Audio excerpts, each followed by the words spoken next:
Assalamualaikum warahmatullahi wabarakatuh. Waalaikumsalam warahmatullahi wabarakatuh. Apa kabar adik-adik semua? Alhamdulillah baik, Bu. Nah, sebelum kita memasuki bimbingan kali ini, baiknya jika kita berdoa terlebih dahulu. Doa dipimpin oleh yang sebelah kiri. Baik, Ibu. Baik teman-teman, sebelum melakukan kegiatan pada hari ini, mungkin ada baiknya kalau kita membaca doa sebelum kegiatan. Berdoa dimulai. Berdoa selesai. Nah, selanjutnya kita, apakah adik-adik sudah mengetahui ibu sendiri ini siapa? Belum, Bu. Pernah ketemu? Iya, Bu. Belum pernah. Kenal maka tak sayang. Jadi ibu ingin mengenalkan diri terlebih dahulu. Nah, perkenalkan nama ibu Fitri, biasa dipanggil Ibu Fitri. Nah, adik-adik juga ini ibu sudah lupa muka-mukanya. Jadi ibu ingin kalau adik-adik perkenalkan diri dulu terlebih dahulu. Saya dulu, Bu. Ya, silakan deh. Baik, Bu. Perkenalkan, nama saya Nurul Habibah, biasa dipanggil Nurul. Baik, Bu. Perkenalkan, nama saya Sulfidiana Astari, biasa dipanggil Tari. Nah, apakah halo Nurul dan Tari. Apakah pernah mengikuti bimbingan kelompok sebelumnya? Belum pernah, Bu. Ini pertama kali. Iya, Bu. Nah, apakah adik sudah mengetahui apa itu bimbingan kelompok? Tidak, Bu, karena baru pertama ikut, Bu. Nah, Ibu akan menjelaskan apa sih itu bimbingan kelompok. Nah, bimbingan kelompok adalah suatu layanan yang memberikan bantuan dan dukungan kepada individu melalui kegiatan yang dilakukan dalam kelompok. Nah, tujuan dari bimbingan kelompok ini yang pertama itu meningkatkan pemahaman diri. Nah, bimbingan kelompok ini membantu individu untuk memahami diri adik-adik sendiri, termasuk kekuatan, kelemahan, dan nilai dan minat dan tujuan adik-adik. Nah, yang kedua itu meningkatkan keterampilan sosial, di mana kesempatan bagi adik-adik untuk berlatih dan meningkatkan keterampilan sosial seperti keterampilan komunikasi, kerjasama, dan mengatasi konflik dan membangun hubungan yang sehat.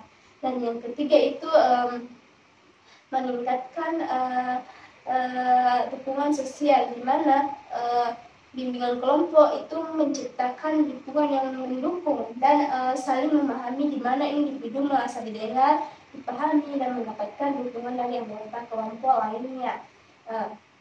Apakah adik-adik sudah mengetahui tujuan dan manfaat bimbingan kelompok yang sudah tadi Ibu jelaskan? Sudah, Bu. Nah,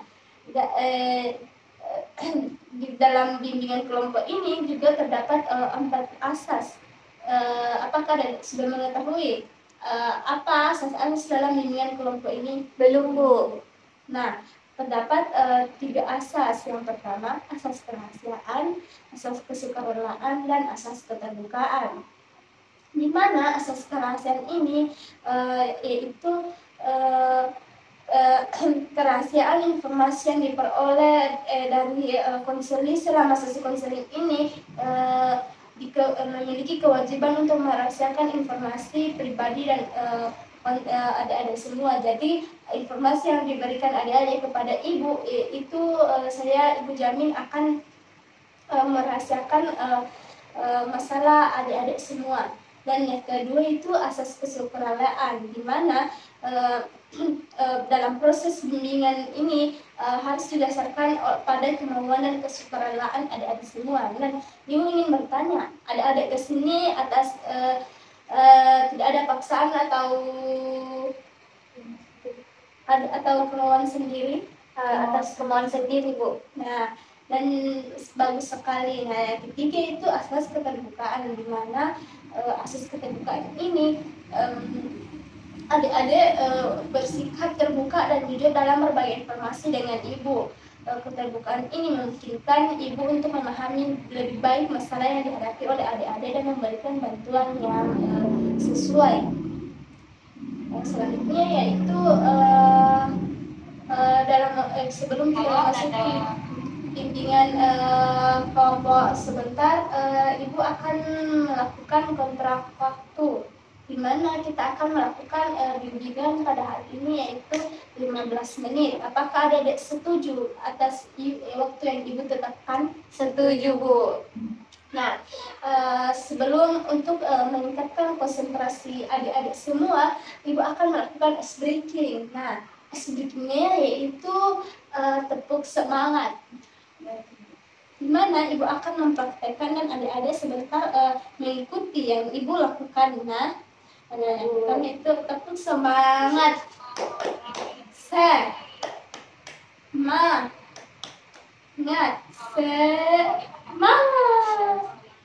Nah, apakah adik-adik sudah mengerti? Mengerti, Bu. Ibu akan berhitung dan adik-adik ikuti. Jadi 1, 2, 3. Tepuk semangat. Semangat.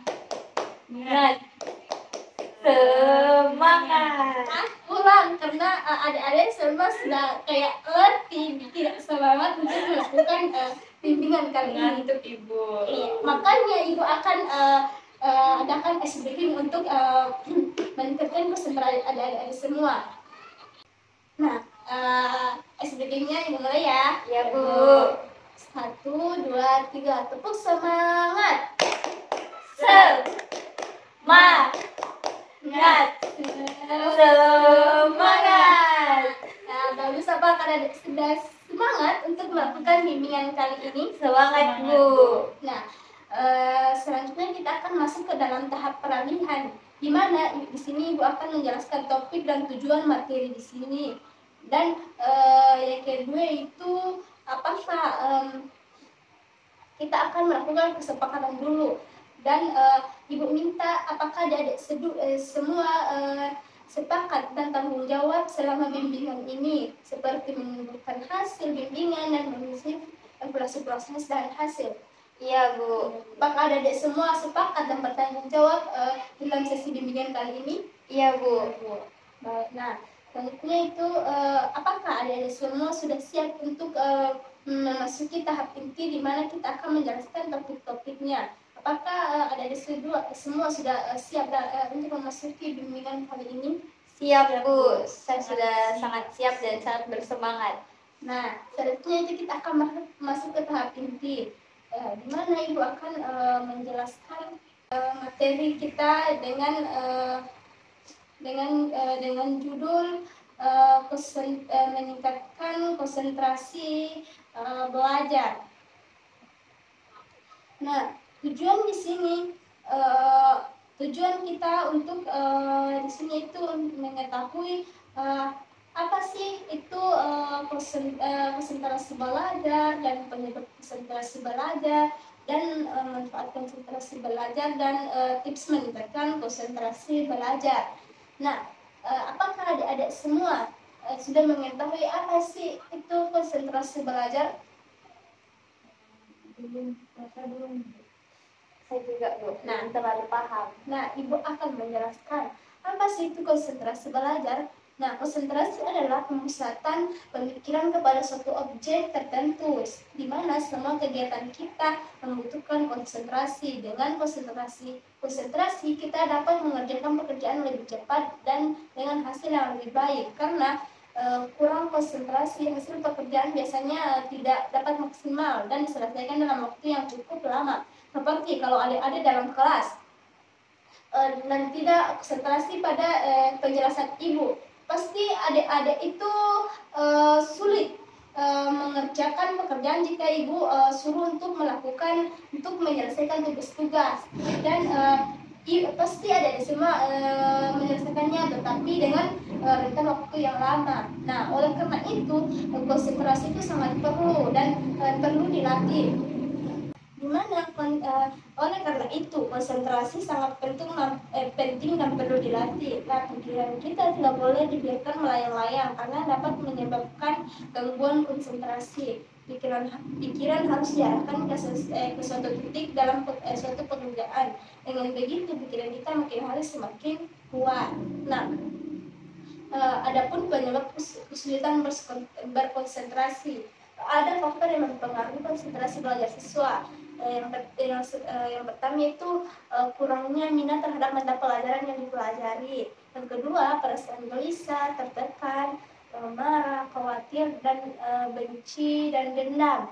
Dan yang ketiga itu suasana lingkungan belajar yang berisik dan berantakan. Dan yang keempat itu kondisi kesehatan jasmani. Nah, salah satu penyebab seseorang mengalami gangguan konsentrasi adalah karena orang tersebut gemar melamun secara berlebihan. Nah, apakah ada sering melamun ketika mengalami dalam proses pembelajaran?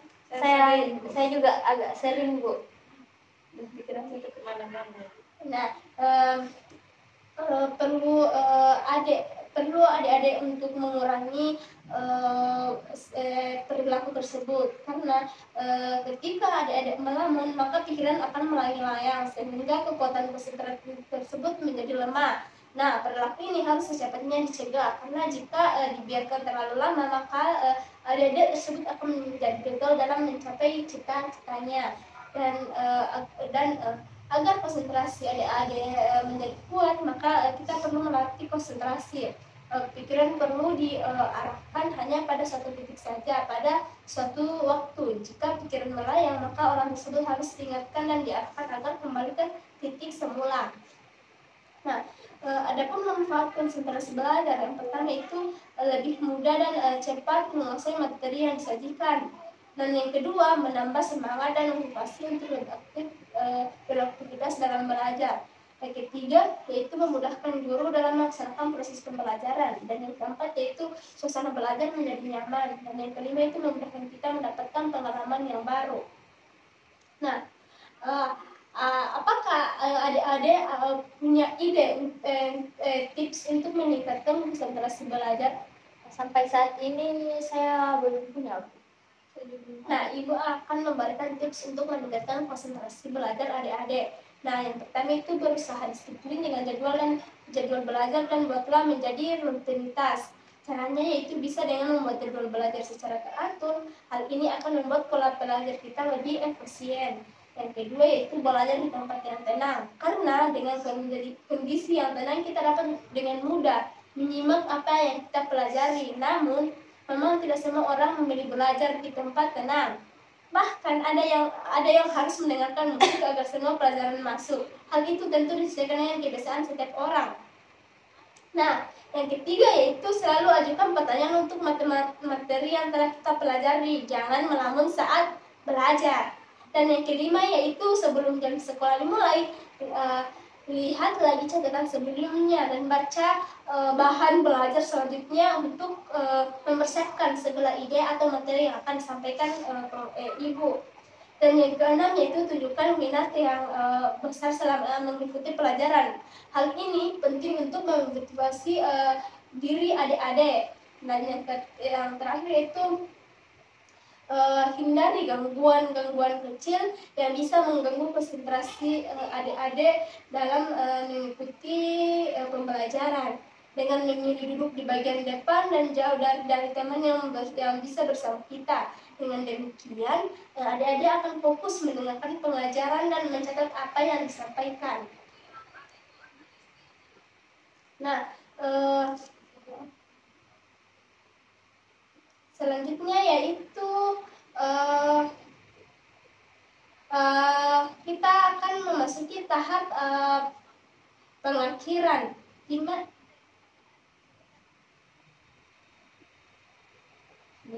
Tahap pengakhiran di mana di sini Ibu akan meminta adik-adik menyimpulkan apa yang tadi Ibu sudah bahas tadi untuk meningkatkan konsentrasi adik-adik semua. Ibu persilakan angkat tangan. Saya, Bu. Ya, silakan.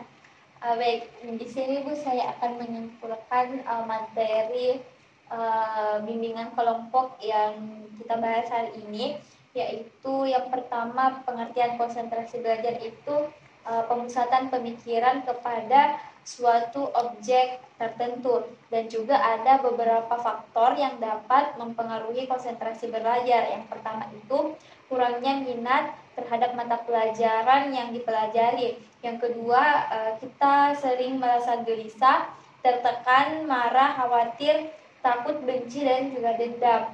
Dan yang ketiga itu suasana lingkungan belajar yang berisik dan juga berantakan. Dan yang terakhir itu kondisi kesehatan jasmani. Mungkin itu saja, Bu.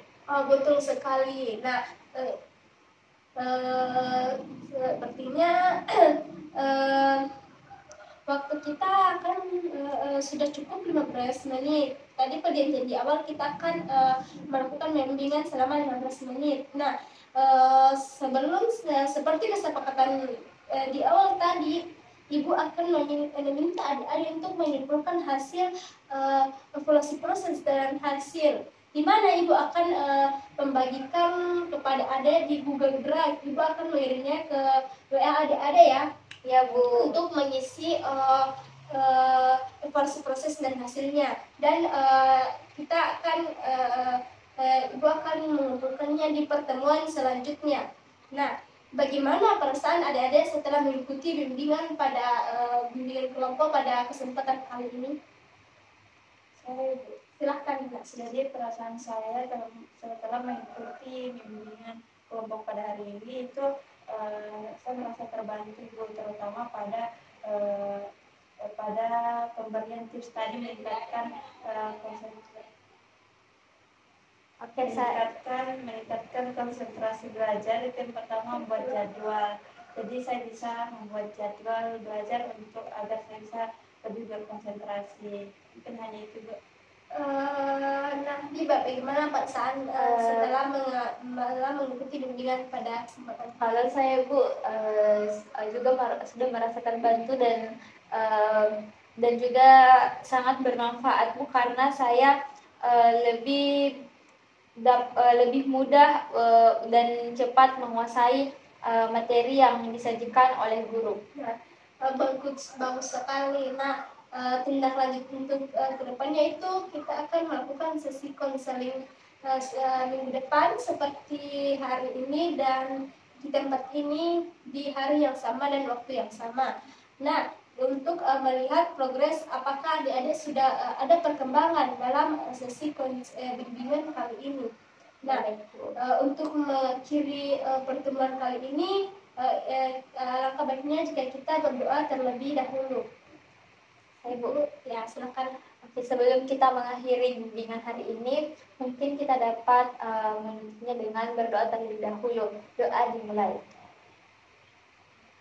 Selesai. Nah, Ibu kira waktunya sudah cukup. Ibu akan menutup pada sesi bimbingan kali ini. Assalamualaikum warahmatullahi wabarakatuh. Waalaikumsalam warahmatullahi wabarakatuh. Makasih, Bu.